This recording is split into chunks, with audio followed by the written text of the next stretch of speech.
صلی اللہ علی محمد صلی اللہ علیہ وسلم. اللهم صل على محمد النبي الأمي وعلى آله وسلم تسليما. اعوذ باللہ من الشیطان الرجیم. بسم اللہ الرحمن الرحیم والصلاة والسلام علی رسولہ الکریم. بخاری شریف باب الایمان،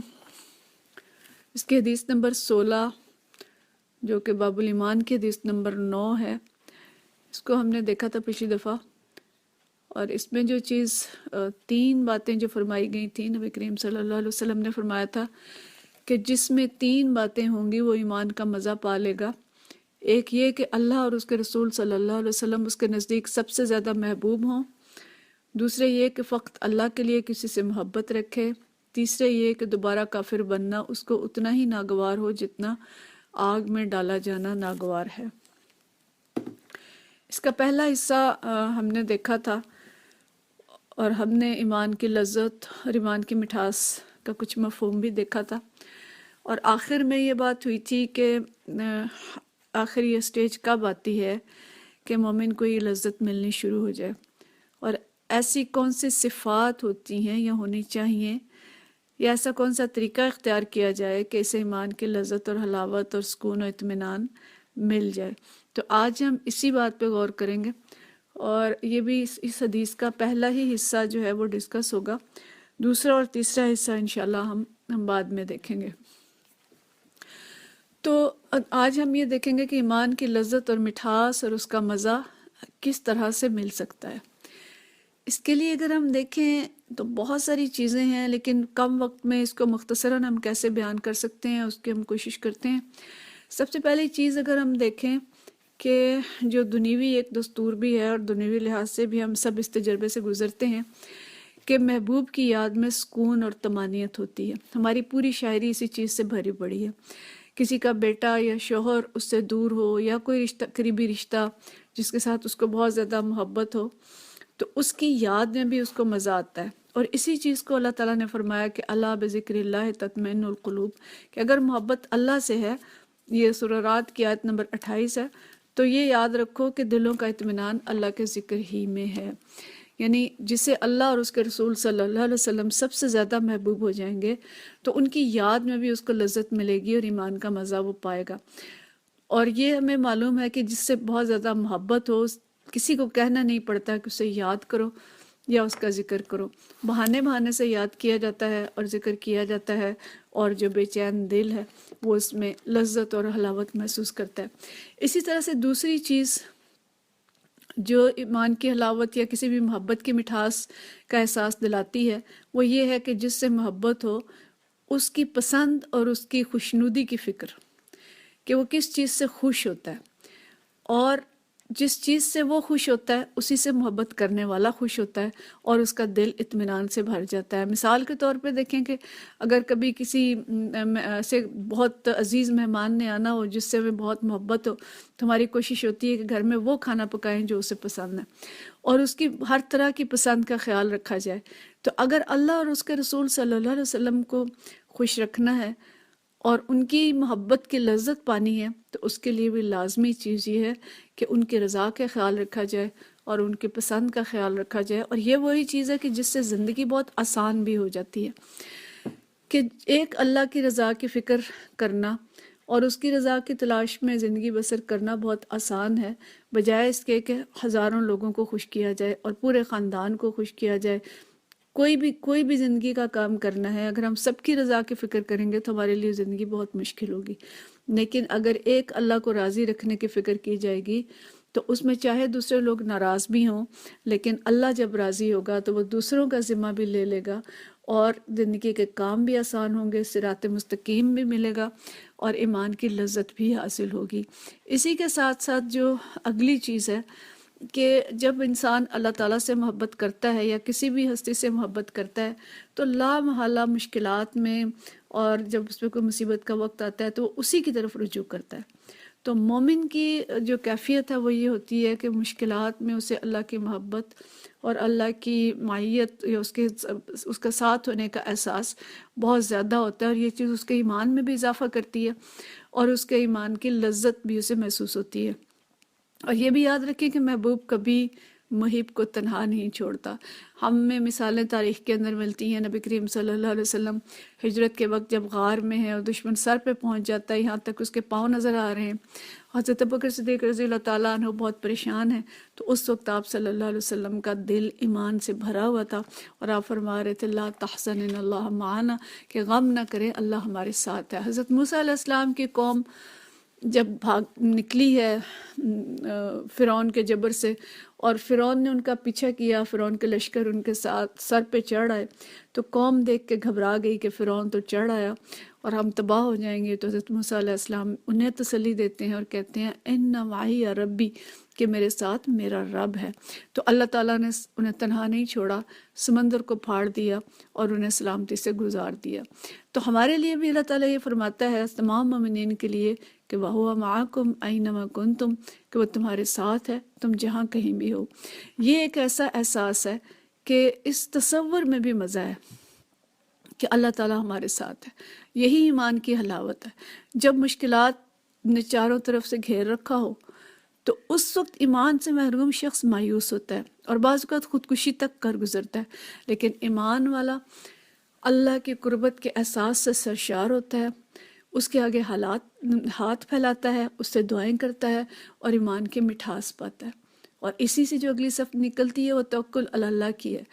کہ گویا مومن ہر مشکل میں، ہر پریشانی میں اللہ پہ توکل رکھتا ہے، اور یہ چیز اسے ہر حال میں مطمئن رکھتی ہے اور ایمان کی لذت سے سرشار رکھتی ہے، اور اس کے ساتھ ساتھ وہ اللہ کی محبت کا حقدار بھی بن جاتا ہے، جسے اللہ تعالیٰ نے سورہ آل عمران میں فرمایا آیت نمبر 159 میں کہ ان اللہ یحب المتوکلین، کہ اللہ توکل کرنے والوں سے محبت کرتا ہے۔ تو توکل ایمان کی مٹھاس بھی ہے اور اللہ کی محبت حاصل کرنے کا ذریعہ بھی۔ کوئی بیماری آ گئی، تنگ دستی آ گئی، دیگر پریشانیاں، تو اللہ کے بھروسے پر ان کے ختم ہونے کا انتظار ایمان کی لذت سے ہمکنار کرتا ہے۔ اسی کو اگر ہم آگے بڑھائیں تو مشکلات میں یا مشکلات کے علاوہ بھی مومن نماز اور صبر سے مدد لیتا ہے، اور نماز خاص طور پہ ایک ایسی چیز ہے کہ کبھی مشکلات میں رات کی گھڑیوں میں اٹھ کے مصلی پہ بیٹھ کے اللہ کو یاد کر کے اور اس کے آگے فریاد کر کے دیکھیں کہ اس میں کتنی سرشاری اور کتنا اطمینان ہے، کہ جب دنیا والے گہری نیند میں مزے لے رہے ہوتے ہیں، گمراہ لوگ عیش و طرب اور لہو و لعب میں مصروف ہوتے ہیں، تو اللہ کو محبوب رکھنے والے اس وقت جانماز پر سر جھکائے اس کی یاد کے مزے لیتے ہیں۔ مزے کی نوعیت فرق ہے، اور یہی وہ مٹھاس ہے جس کا یہاں پہ تذکرہ کیا گیا ہے، لیکن یہ ملتی نصیبے والوں کا ہے۔ نماز دنیا میں محبوب سے ملاقات ہے، یعنی اللہ تعالیٰ سے ملاقات کا ایک ذریعہ ہے، اور نبی صلی اللہ علیہ وسلم نے نماز کو اپنی آنکھوں کی ٹھنڈک قرار دیا تھا۔ تو کوشش کریں کہ ایسی نماز پڑھیں جس میں ایمان کی لذت نصیب ہو۔ اسی کے ساتھ اگلی چیز آتی ہے کہ مومن اللہ کی رضا پہ راضی رہتا ہے۔ ماضی کے غم اس کو حسرت ناکی میں مبتلا نہیں کرتے، اور مستقبل کے اندیشے اس کو پریشان نہیں کرتے، وہ غموں کو پالتا نہیں ہے۔ کوئی چیز چھین گئی ہے تو یہ نہیں کہ اس کے غم اور اس کے لیے ایک مستقل دکھ بن جائے، اس جگہ سے گزرنا اس کے لیے مشکل ہو جائے، کسی ہسپتال میں کوئی عزیز فوت ہو گیا تو وہ جگہ اس کے لیے خوفناک یاد بن جائے۔ مومن تقدیر پر راضی رہتا ہے اور ماضی اور حال میں مسرور ہوتا ہے، اور مستقبل کے لیے پر امید ہوتا ہے۔ اس کی زندگی حسرتوں کی زندگی نہیں ہوتی، اور وہ ہر وقت غموں کو یاد کر کے انہیں پالتا نہیں رہتا، اپنے غموں کو نہیں گنتا، اپنی بیماریوں کو نہیں گنتا۔ اور ایسا کرنے والے کبھی سچی خوشی نہیں پا سکتے کہ جو ہر وقت غموں کو اور دکھوں کو گنتے رہتے ہیں۔ تو مومن کو معلوم ہے کہ اطمینان قلب، تسکین، ایمان کی لذت اس یقین میں ہے کہ کوئی مصیبت ایسی نہیں جو زمین میں یا ہمارے نفس پہ نازل ہوتی ہو اور اللہ تعالیٰ نے اسے پیدا کرنے سے پہلے ایک کتاب میں لکھ نہ رکھا ہو۔ تو ویسے بھی اگر ہم ایک بات سوچیں کہ جس سے محبت ہو اس کی طرف سے کبھی ناگوار بات بھی ہو جائے تو اسے بھی محبت سے برداشت کیا جاتا ہے، جبکہ اللہ تعالیٰ کوئی کام ناگوار، ناجائز، ناروا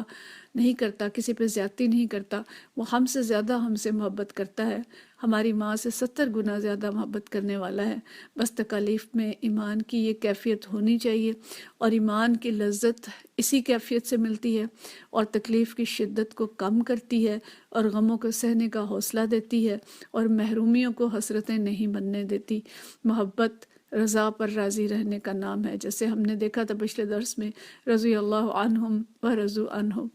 اور اسی کے ساتھ ہی جو چیز پیدا ہوتی ہے، غم مصیبت کے ساتھ نعمتوں کا تذکرہ اور اللہ کی شکر گزاری۔ ویسے بھی اگر ہم دیکھیں تو محبوب کے لیے ہر حال میں شکر گزاری ہی ہوتی ہے۔ وہ ملنے آئے تو اس کا شکریہ، وہ تحفہ دے تو اس کا شکریہ، وہ توجہ دے تو اس کا شکریہ، اور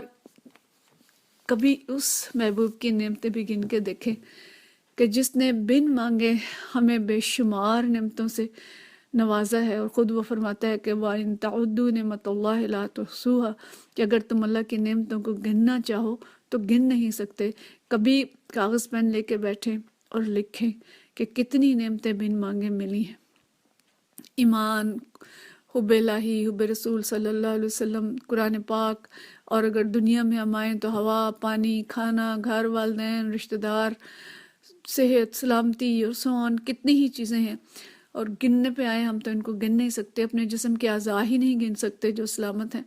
تو مومن اپنے آپ کو ہر وقت انعامات الہی کے بوجھ تلے دبا ہوا محسوس کرتا ہے۔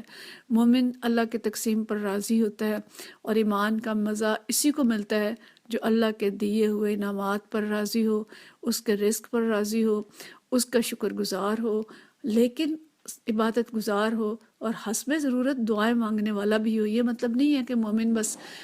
دعائیں نہیں مانگتا، وہ اللہ سے دعا مانگ کے بھی لذت حاصل کرتا ہے، اور اس کی نعمتوں کی تذکیر سے، شکر گزاری سے بھی لذت حاصل کرتا ہے۔ مومن موت کی آنکھوں میں آنکھیں ڈال کر بھی ایمان کی لذت حاصل کرتا ہے، اسے میدان جہاد سے جنت کی خوشبو آتی ہے، وہ اللہ کے بھروسے پر مشکلات میں بھی کود جاتا ہے اور کسی چیز سے خائف نہیں ہوتا، کیونکہ اسے معلوم ہے کہ موت کا ایک دن مقرر ہے، وہ بدل نہیں سکتا، اور وہ اللہ کی رضا کی تلاش میں ان مشکلات میں بھی ایمان کی مٹھاس پاتا ہے۔ پھر مومن جب دوسرے انسانوں سے اللہ کی خاطر محبت کرتا ہے تو اس کا سینہ حسد، بغض، انتقام سے پاک ہوتا ہے، ان کی طرف سے دی گئی تکالیف پر صبر کرتا ہے، اور اس صبر میں بھی ایمان کا مزہ پاتا ہے۔ جیسا کہ کسی نے نبی کریم صلی اللہ علیہ وسلم کے بارے میں جو شعر فرمایا تھا کہ سلام اس پر کہ جس نے گالیاں کھا کر بھی دعائیں دیں، تو آپ صلی اللہ علیہ وسلم کا اسوہ حسنہ بھی ہمارے لیے یہ ہے۔ مومن دوسروں کو معاف کر کے ایمان کا مزہ لیتا ہے،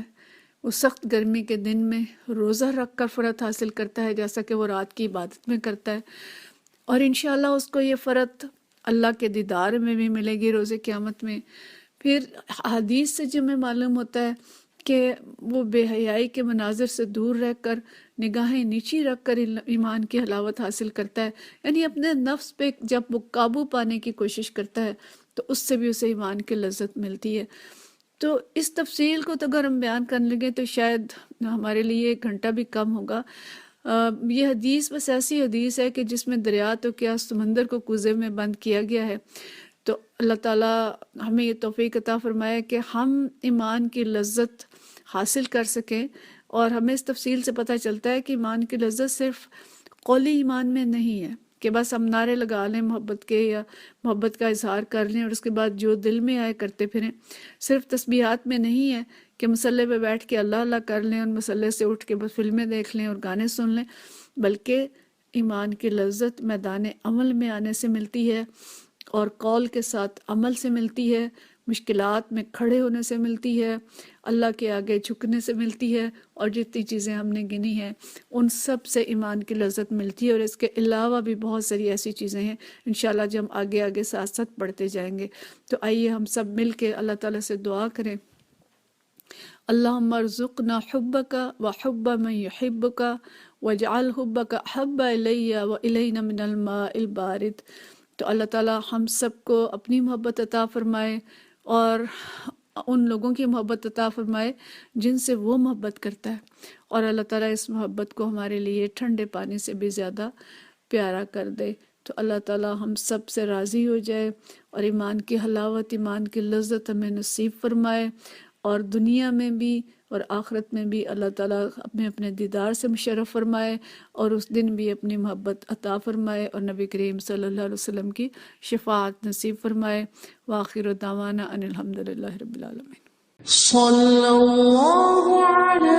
محمد صلی اللہ علیہ وسلم۔